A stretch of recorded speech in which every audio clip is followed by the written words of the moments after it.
I'm sorry, hindi namin pwede pabayaan because the taxpayers who are funding the government and are actually paying the salaries of this administration is actually asking for the truth from the palace. Bakit po natanggal yung executive secretary at sino po yung nagpatanggal sa kanya?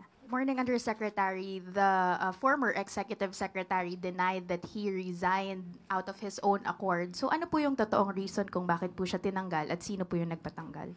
Muli, binanggit na po natin ang ating sagot at sila'y nagkausap na po at sinabi nga po natin, pabayaan na po natin at sila naman po ay nagkausap na. I'm sorry, hindi namin pwede pabayaan because the taxpayers who are funding the government and are actually paying the salaries of this administration is actually asking for the truth from the palace. Bakit po natanggal yung executive secretary at sino po yung nagpatanggal sa kanya?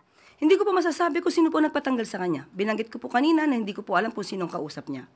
Kung yun pa ang nababasa ng palasyo, dahil sinabit niya naman po ang sarili niya sa President's prerogative, yan lang po ang ating masasabi. At tinanggap po ang sinasabing resignation. Okay, ma'am, just a follow-up question if you could not give us the exact reason for Bersamin's removal.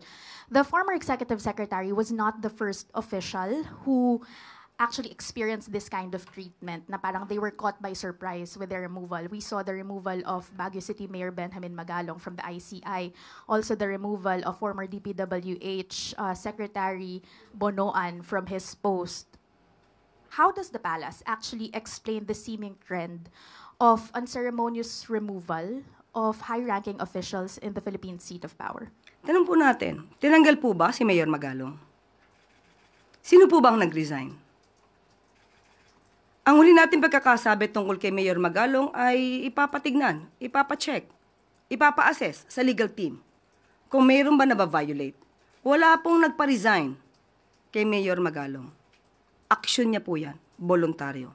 Kaya hindi po pwedeng isama o sabihin na may unceremoniously call for his resignation. Yung nire-raise po nitong mga opisyal na to is that nauuna lagi daw po yung yung announcement before they were actually called on or discussed yung issue with themselves.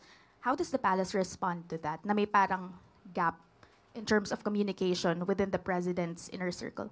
Tandaan po natin, lahat naman po kami ay ang aming service ay upon the pleasure of the president. Sabi nga nila, pagpasok mo dito, hindi mo alam kung ito na yung huling araw mo. So lahat po kami dapat ay handa doon.